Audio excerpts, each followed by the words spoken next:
Hey guys, Mecha-san here. Okay, with a little reaction video, mecha-related one here, courtesy of a YouTuber Nerd Science. The best sci-fi mechas, according to science. This I'm interested in here, and I don't know. You had Avas there, which not technically mechas, but you know what? Semantic. Let's make that the exception here, okay? And you had, of course, Gundam and the frickin' Megazord from Power Rangers. So I had to do this. I want to see what this is about here, how accurate he is. And you open up strong here with the Jaegers. Again, I'm still of the opinion where Uprising was not a bad movie. It wasn't as good as the first one, but it was good. But it was okay. It was still. I love the first one. I only liked the second one, and then Uprising, and then we had the Black, the animated series, which I thought was pretty decent. I want to know more. I want to see the Uprising War. I want to see them take it to those precursors. Never gonna happen though. Just gotta have Guillermo del Toro for crap. Freaking loud. Anyhow, let's take a look here. The ground trembles before we even see it. Metal Pretty much. echoes across the Yeah, city. Gypsy Danger. Asphalt cracking under colossal steps. Then, through the haze, Gypsy Danger emerges. Reactor blazing That's not like a Gypsy second Danger. sun. Giant robots like this have defended cities, Ava. fought monsters, Nice. and ruled our imaginations for decades. Pretty much. But behind the spectacle, G-Quacks. there's a question. Still gotta see that Do they one. really exist? Today, course. we're ranking the 7 greatest mechs in fiction. Yeah, it's always just a matter of timing and technology, stuff like that here. 100 years ago, people never thought we could probably go to the moon or stuff like that until voila. It's amazing what people thought could or could not be done back then, which at the time, okay, yeah, but always a matter of technology had to catch up. And it is the same thing here. Technology has to catch up. People would say, oh, well, physics and everything. Bitch!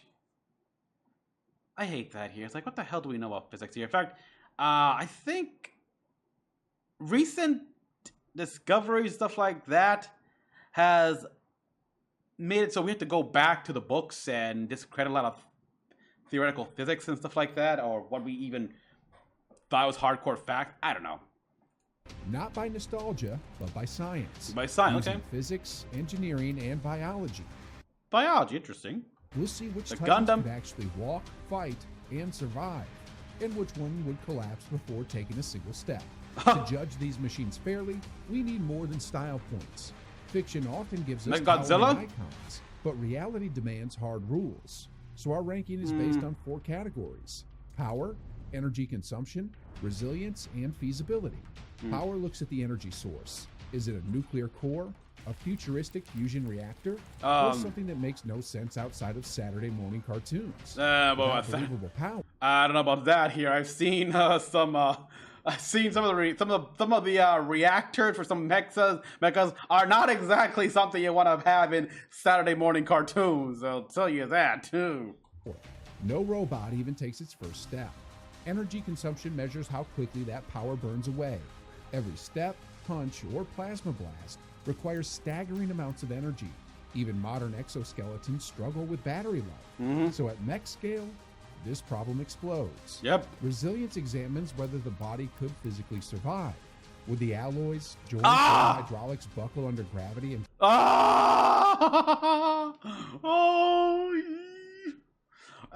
and the lightning collection. But what happened in those days here? I remember you could buy a Zord like that Zord, and it'd be like 40 or 50 bucks on Toys R Us. Nowadays, it's considered like the materials needed to make this would be in the price range of $400 to $500. Geez, we got it that cheap. battle stress? Could we build armor that holds up under the weight of its own mass? I mean, yeah, again, a lot of these, the Thunder Megazord alien technology mixed with some magic, mixed with space magic, so, yeah. And even even in Gundam here, it's much of that is because of thanks to advances in metallurgy that could only be done in a zero-G environment. Like, heck, the Zakus were made of steel. And even, like, okay, read the Shin Matsunaga side story manga here. It actually goes in depth in all the trials and more specifics on mobile suits and stuff like that here, where, yeah. Finally, feasibility. The Gundam, Lunar Feasibility Titanium. ties it all together. Could engineers, given decades of progress, realistically design, build, and control this machine? These 4 criteria reflect challenges real scientists face in robotics, aerospace, and military engineering. Again, yeah, and like many engineers would say here, once we actually have access to low gravity and zero gravity environment, or just being able to manipulate gravity with the literal flip of the switch here, quantum leap in advancements. With them, we'll separate cinematic magic from possible reality and see which giants could truly stand on Earth. Ooh. Oh, Power Rangers! No! Few mechs capture childhood wonder like the Megazord. Yes. A towering fusion of 5 Zords piloted in unison. It's a spectacular image, but once science enters the scene, the dream begins to collapse. Oh, boy. The first problem is power. Each Zord brings its own propulsion system, but when they merge, there's never an explanation of how that energy synchronizes into a unified grid. In the real world, linking multiple engines or reactors, yeah, the morphing grid, without catastrophic losses is nearly impossible. The Megazord's glowing core looks impressive, but it's my reaction to this movie, to the special, is on my Patreon. Check it out. I'm not big on them using CGI. I want rather the costume, but it did allow them to make some cool moves. It's more narrative magic than workable engineering. Energy consumption makes the picture worse. A machine of this mass would need constant output of a city power plant just to keep its frame upright. Every step, every sword swing, every beam attack would multiply the demand until the system overheated. At its size, even modern nuclear or fusion experiments couldn't keep it running for more than a few minutes. Yeah, of course. Resilience is another death sentence. Imagine dozens of connected I think that artwork. Hips, shoulders, knees, each supporting thousands of tons under combat stress. 1 millimeter of misalignment. Oh, don't show that. Don't show me that. Friction in its joints would create enough heat to weld them together, while its ground pressure would pulverize any surface it walked on. Finally, there's feasibility. 5 pilots controlling 1 machine in perfect harmony sounds heroic, but even today's most advanced brain-machine interfaces struggle with milliseconds of lag. Well, at Megazord scale, that delay would send punches wide, steps off balance, and coordination spiraling into disaster. By every measure, power, efficiency, durability, and control, the Megazord fails spectacularly. It remains a cultural icon, but scientifically, it earns an inescapable Tier F. Glorious on screen, impossible in reality. Well, it's a good thing then that the Megazord is not Earth-built at all. It's alien. It's alien, and it taps into an extra-dimensional power source called the morphing grid, which pretty much makes any nuclear fusion look like a simple little wax candle flame. I get it. Although I get it. Yes. Like seriously, even in the more militant series like Lightspeed Rescue, it's quite clear they had reverse engineered a lot of the Ranger tech here, and hell, even in RPM. They mentioned they've tapped into the source of the Power Rangers, and Megazord is by literally tapping into the morphing grid, even though they don't say it. They don't call it the morphing grid, but it's the morphing grid. Okay. If the Megazord has a physics nightmare of machinery, Evangelion Unit 1 is a different beast altogether.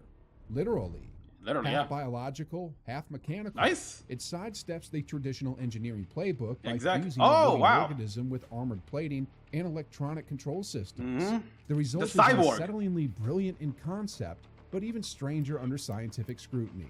Power is the EVA's first paradox. Nice. I've never seen this, actually. The cable that constantly tethers it to the grid may seem like an inconvenient plot device, but in reality, It's the most realistic part of its design. Yep. A creature scaled to skyscraper height would burn through fuel like a rocket stage just to move.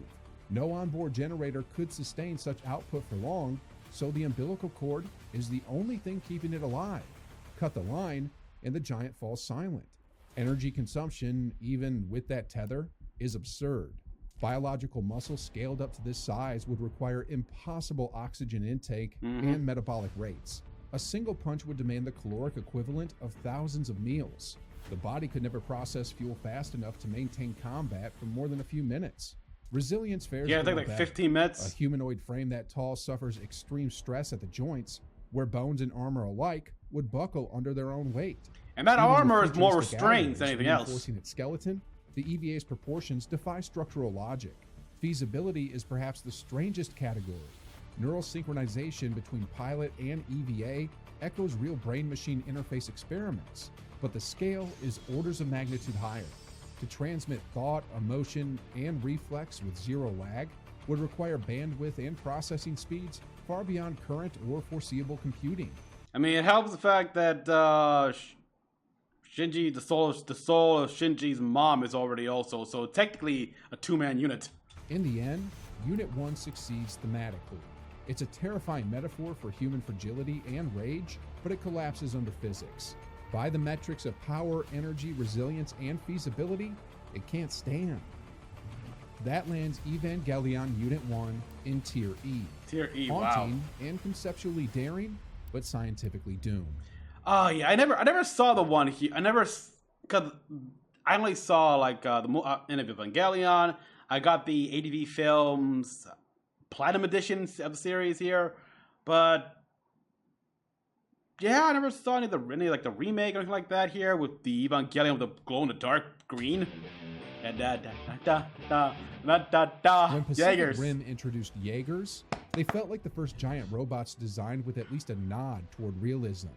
Towering metal titans piloted by two minds linked together. They weren't just flashy. They were engineered with details that almost made sense, but once we hold them to science, cracks begin to show. Power is the heart of the problem. A 100-meter machine weighing thousands of tons would need to output gigawatts of energy just to walk. The reactors we see glowing in their chest resemble nuclear cores, and while that's plausible in theory, the waste heat would be catastrophic.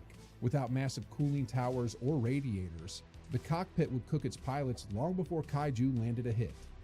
I mean, that was one of the original. Well, there wasn't enough radiation shielding in the Marks 1, 2, 3 because they rushed them out. Energy consumption scales even worse in battle. Every swing of an arm is the mechanical equivalent of launching a commercial airliner into the air. Hydraulic pistons or servos at that size would drain power faster than any reactor could supply. Even a short fight would require the energy budget of a small country. Resilience, however, is where Jaegers deserve credit.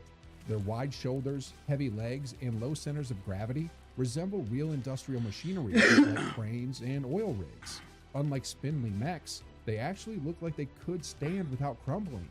Yet, at their scale, even steel begins to behave like soft clay under repeated stress, and joints would fatigue in minutes. Feasibility is tied to their drift system, two pilots synchronizing minds to control the load. Real neuroscience has begun exploring shared brain signals between people, but full synchronization of reflexes and memory remains decades, if not centuries away. It's the most imaginative stretch of the design. Yeah, especially under like peace conditions here. But you know, when you face possibility of extinction here, that really speeds up the scientific development. But still far from possible. Ultimately, Jaegers edge closer to believability than the Megazord or Evangelion, but they remain trapped by energy limits and material failure. They settle into Tier D, conceptually inspired, physically unsustainable. Gypsy Avenger there, I like it. Gundam, the RX-78-2! Okay. The RX-78-2 Gundam is one of fiction's most iconic machines. Yes! Unlike the flamboyant Megazord or the grotesque Evangelion, it carries itself with a cleaner, more technical logic. Oh yeah, the EX there, which again I also saw Requiem of Vengeance here. It's on my Patreon. I think I put it on my Patreon, and yeah, that thing. That thing is, I guess, technically the missing link between the RX-78-2 and the ground Gundams? And surprisingly, some of its details align with ideas I haven't real seen the engineers Origin might animated series actually yet. consider. Its power source is described as a compact fusion reactor. Yep. While fusion remains experimental today, research into stellarators and inertial confinement devices is already exploring smaller scale reactors. A cell compact enough to fit into a mech is still far away, but it's not fantasy. Yeah, they meant, but because of a lot of the made up Minovsky science here, they can, let's just say that it allows them to make it even smaller by like, for example, the magnetic field here designed to contain the reaction process. They don't need that here. Instead, using the Minovsky particle I field as a replacement here. So basically, the reactor literally makes its own containment field. I think it's a byproduct. Gundam's energy supply has at least a plausible scientific basis. Energy consumption is still brutal. At 18 meters tall and roughly 60 tons, the Gundam would require staggering amounts of power for every jump and beam saber swing. I guess that just shows how advanced the Federation was compared to Zeon. Like, they literally made the Gundam in just 6 months. It's true. Like, I fucking hate to give those space Nazis any credit, but they were the first to create the mobile suits, the Zaku's, and everything with their limited resources and such. Yeah, they're the ones that made the nuclear reactor, the advanced of nuclear fusion reactor, and to be that compact. And if it wasn't for that, but it took them years to perfect. And granted, Federation took early blueprints. They captured a couple of Zaku's whenever to experiment on, and they were desperate here. So yeah. But it's more modest scale compared to Jaeger's. Plus, as well, it's not like not like everyone in Federation had ignored mobile suits when Zeon unveiled them. There were some that actually thought, you know what, maybe. Not enough to actually start making their own, but enough to start get the ball rolling in research. Reduces the exponential drain. A future fusion core could, in theory, sustain it for hours rather than seconds. Resilience is where Gundam shows careful thought. Yep. Its design distributes mass through a central core block system, much like how aerospace engineers balance loads to avoid torsion failures. Gyroscopic stabilizers and servo-assisted joints also mirror real-world robotics research. Yeah, they do. They got like auto balancers. There was mention of that here. We don't really know exactly the entire internals of everything here. They just throw out some words sometimes whenever there's an issue or stuff like that. You know, you can also look up all the various companies, fictional companies that make parts here. We of course know Zeonic, Zimet, and MP5, something like that, MPI, whatever. But there's a bunch of other smaller companies that all contribute to the whole. The problem, however, is ground pressure. Every step would crush asphalt and destabilize urban terrain, meaning real combat would demand reinforced surfaces. Feasibility rests on its humanoid form, while controlling it directly would be impossible with human reflexes alone. Advanced AI assistance could bridge the gap, making Gundam at least conceptually can't see this. controllable. I haven't seen this. By scientific standards, the RX-78-2 lands in Tier C. Still impractical at full scale, but rooted in enough real engineering principles to earn respect. I mean, the whole ground cave-in, that was, I believe, a major issue. Because keep in mind, Zeon, these things that everyone always tend to just ignore, let's forget and more just outright ignore this fact. Mobile suits are space superiority weapons. They were designed primarily to operate in space, where there is no gravity. There's no up, down, real up, down, left to right, or anything like that here. There is no ground. It just so happened they were versatile enough to work on the ground here, but, well, when Xeon pilots actually went to Earth here, they started issuing complaints with their machine as being under constant 1G terrain. Their input certainly helped. Certainly helped in advancing and fixing these issues, mitigating them and such, blah, blah, blah. I mean, heck, the Gulf we saw was made entirely for ground combat.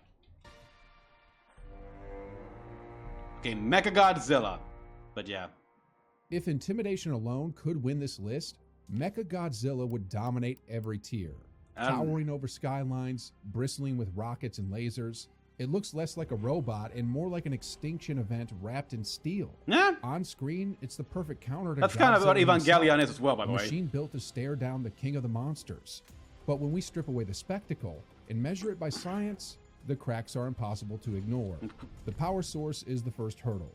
Lore often cites nuclear or plasma-based reactors, which makes sense for something this large. After all, naval fission systems already power aircraft carriers and submarines. But scaling that into a mech of this size creates a nightmare of thermal management. Reactors produce enormous waste heat, and Mechagodzilla's body has no cooling towers, radiators, or venting systems to release it. Without a miracle heat sink, the mech would cook itself from the inside long before firing a shot. Energy consumption multiplies the problem. Mechagodzilla's arsenal includes laser beams, missile salvos, and rocket thrusters, each of which would... because one of these spines here serve as some form of heat dispersal unit. Demand gigawatts of energy on their own. Running them in sequence would drain a national grid. Running them simultaneously would collapse the system in seconds. The sheer logistics of feeding that power into one body make the design break apart under scrutiny. Resilience, however, is where Mechagodzilla earns points. Its thick, blocky armor mirrors warship hulls and spacecraft plating, the kind of layered composites that survive punishing conditions. Structurally, it makes more sense than humanoid mechs, and its low, wide build hints at real engineering logic. But its colossal height remains a liability. Even the strongest alloys deform under that much stress, and its mobility would always lag behind its destructive arsenal. Damn! Feasibility is the final nail. Constructing something at Mechagodzilla scale would require global industrial effort on the level of space exploration programs, fleets of factories, billions of tons of materials, and infrastructure to match. And for what? A machine that would likely overheat and fail before ever making use of its weapons. We're seeing this. Mechagodzilla is terrifying in concept and militarily coherent in design. I mean, it's trapped by the impossible math of power and heat. I mean, this one also does have like one of the heads of King Ghidorah, so maybe that's a factor. I don't know. It feels less like an engineering prototype and more like a cautionary tale of what happens when military ambition outruns physics. That's why it earns Tier B. Apocalyptic in fantasy, but crippled in reality. Damn. The amp suit from... Yeah, I mean, I like the amp suits here, and that's actually one of the more plausible. It's right there with the mechs from Votomes. In feasibility and such. Compared to skyscraper-sized mechs, the amp suit from Avatar feels refreshingly grounded. It is. It's less a science fiction fantasy and more an extension of real-world exoskeleton prototypes, scaled up to the size of a small vehicle. That practicality is what makes it one of the most believable machines on this list. Power is the first hurdle. The amp suit likely runs on combustion engines or advanced turbines. And since we see them mostly operate on Pandora, which has less gravity than Earth, I mean, that's less weight on them. Judging by how they do on Earth. Exhaust. While noisy and inefficient, such systems are feasible today. Gas turbines already power tanks and helicopters. The limitation is endurance. Fuel would drain quickly under heavy combat, meaning the suit could only fight for short missions. And then those mechs right here, those exosuits. Energy consumption is more manageable because of its modest scale. At 4 meters tall, it doesn't require impossible power to walk or swing its arms. Its hydraulics and servos mirror those of real industrial machinery, where energy output matches Yeah, workload and it at a actually practical incorporates level. exoskeletal Still, technology. constant combat would strain even the best high-density fuel sources available today. Resilience is a strong point. The AMP's roll cage cockpit, short limbs, and wide stance resemble designs engineers already use in construction rigs. Its joints are reinforced, its balance is stable, and its armor doesn't pretend to defy gravity. That kind of pragmatic design makes it survivable in both jungle terrain and battlefield conditions. Feasibility is the easiest category here. Everything about the AMP echoes real research into powered exosuits and piloted mechs. From Hyundai's industrial frames to Sarcos Robotics' Guardian XO. Scale it up slightly, and you essentially have the AMP. For being the most realistic of Hollywood's combat suits, the AMP earns Tier A. Yeah, and I've actually seen how in South Korea they got something like the AMP. They're working on something like the AMP here. We already know Japan has a Karatas, which it's supposed to bought and renamed, I guess, rebranded.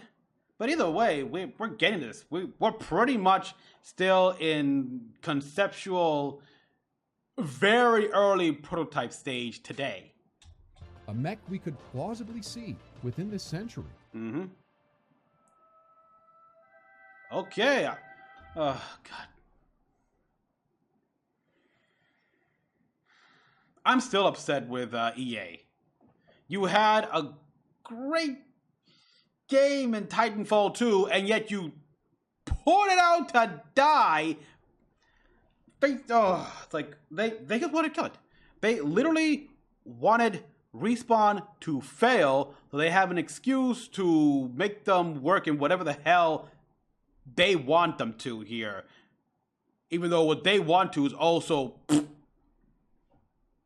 It's like, yeah, we're gonna lose...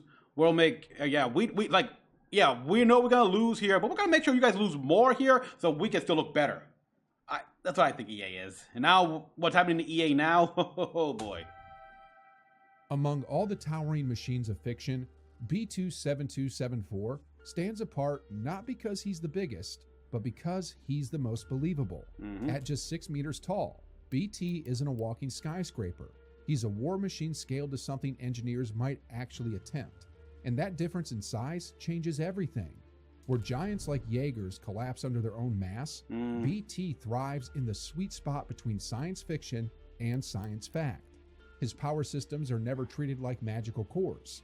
Instead, his design suggests compact fission cells, hydrogen turbines, or even advanced or fusion cells, I don't know. But yeah, we can see the cells. All technology's already on the edge of military research. At his scale, those power supplies could genuinely keep him running for sustained missions. Unlike Mecha-Godzilla's gigawatt fantasy, BT's energy needs sit inside the realm of future engineering. Energy consumption, too, works in his favor. Moving a 6-meter frame still requires staggering amounts of force, but it's closer to scaling up an exoskeleton than launching an airliner every time he swings an arm. True, yeah. Hydraulics, servos, and modular weapon systems makes his efficiency more believable. Nothing wasted, everything optimized. This modularity mirrors real robotics labs today, where swapping payloads is key to keeping systems lean. Resilience is BT's strongest suit. His reinforced joints, wide stance, and tank-like proportions echo heavy construction rigs and modern combat vehicles. With carbon composites, titanium alloys, BT's body could withstand battlefield punishment without instantly collapsing. He's not defying physics, he's built around them. And then there's feasibility. Where other mechs rely on neural drift or psychic bonds, I think you got those two images mixed, flipped there here, but whatever. BT leans on something far more realistic, AI assistance. His smart core augments the pilot instead of mirroring them. There's a lot, like Gundam never, at least original Gundam didn't have AI assistance here. It was a product of the 70s, that kind of concept was. Well, the closest we ever got was with the learning computer, but that's not even AI assistance at all. It's a very rudimentary form of automation here, a pilot assisting function here. Even no, I mean, if you want AI assistance, Seed had that here with some AI, with actually pilot AIs. We had the mobile dolls. from Gundam Wing, and hey, Gundam Double O, with all Gundams and such linked to Veda, the quantum computing AI. Smoothing reflexes, predicting inputs, and correcting errors. Mm-hmm. Drone AI already experiments with this kind of predictive behavior. Scale it up, and BT feels like a logical extension of technologies we're actively developing.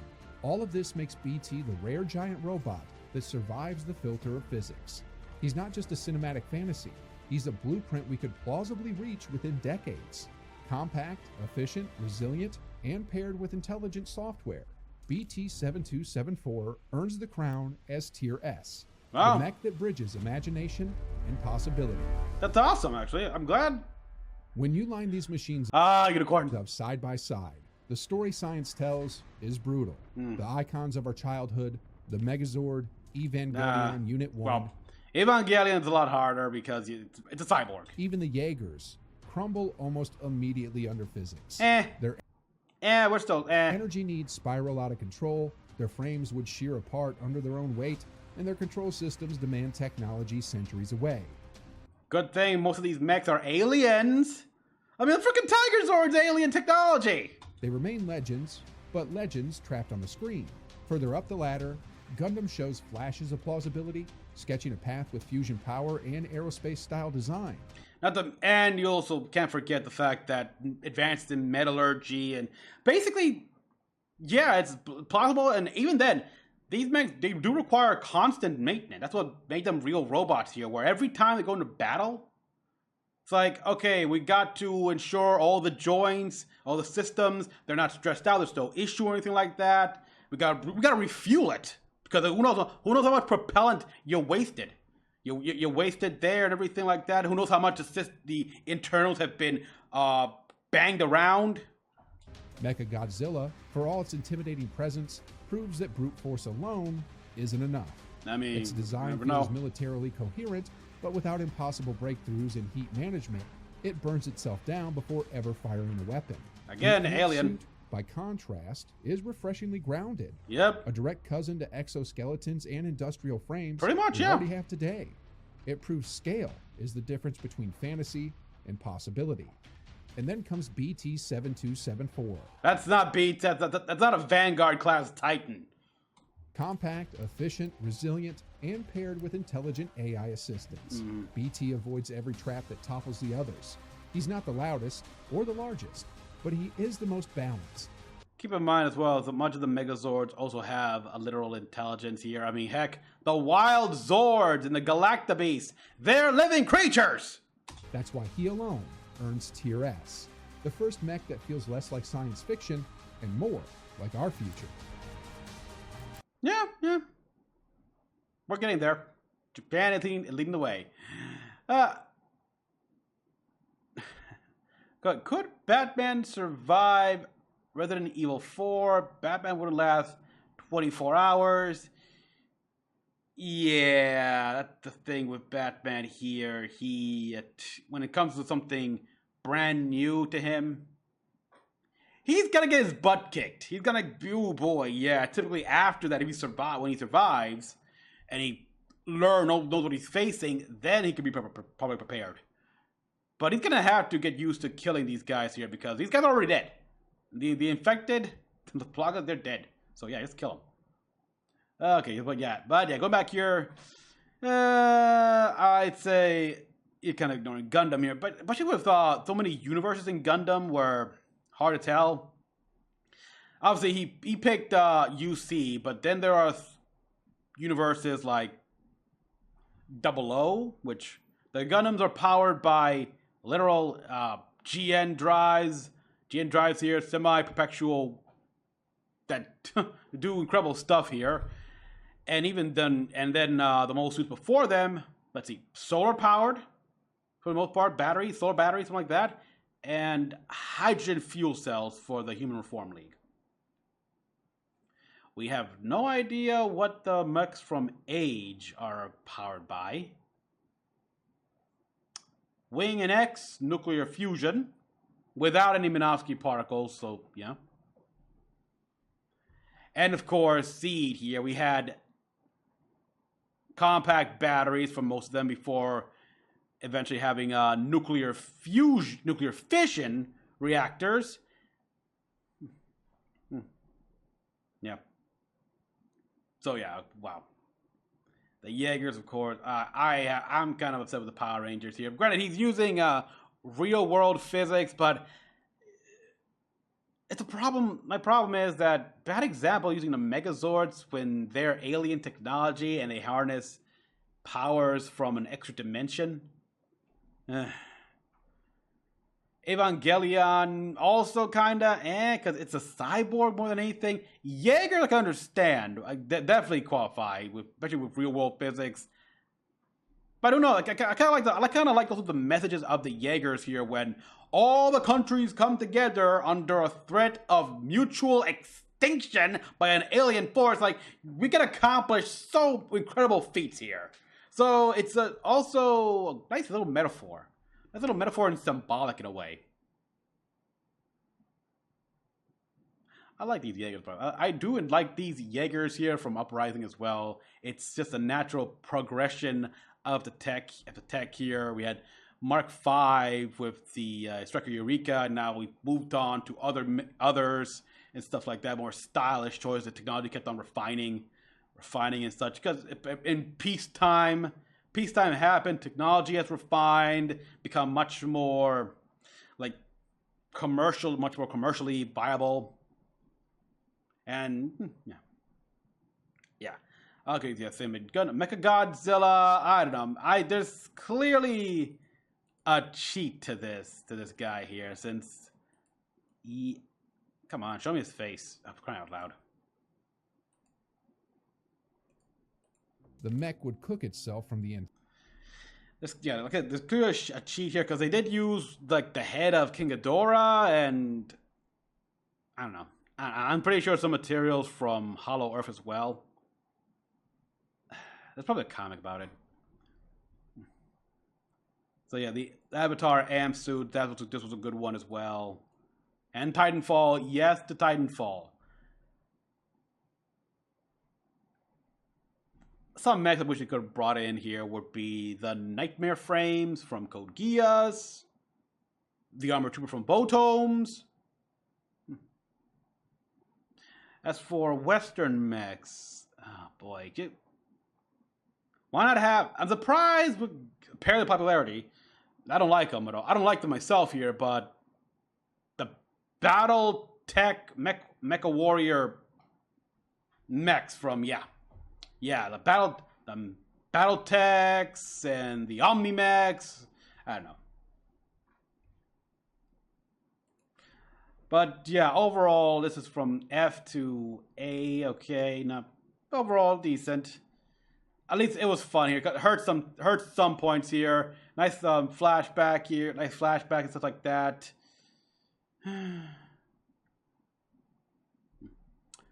So what you all thought about this in the comments down below. Like and subscribe for more videos. Till next one. This is Mecha-san, logging out.